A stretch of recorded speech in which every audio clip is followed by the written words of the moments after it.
সময় ও স্রোত কারোর জন্য অপেক্ষা করে না।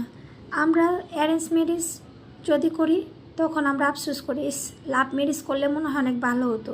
আর লাভ ম্যারেজ করলে অ্যারেঞ্জ ম্যারেজের জন্য মানে আফসোস করি যে করলে মনে হয় ভালো হতো। কিন্তু দিন শেষে যার যার কষ্ট, যার যার দুঃখ তার তার।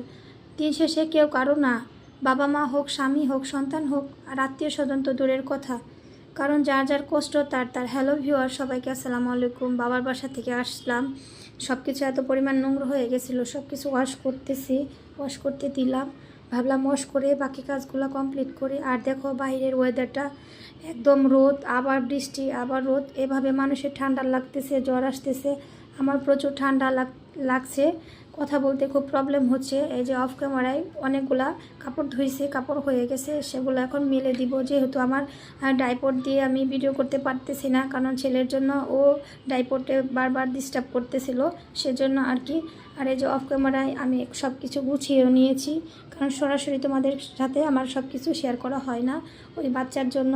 আর একজনকে আদর করলে আরেকজনের রেগে মুগে একদম অস্থির হয়ে যায়।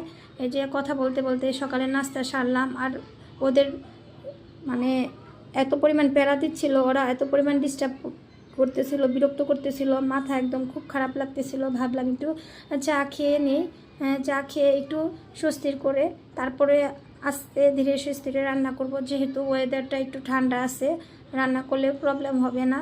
তো তাই একটু বেলকনিতে নিয়ে গেলাম, বেলকনিতে নিয়ে ভাবছি একটু বসবো।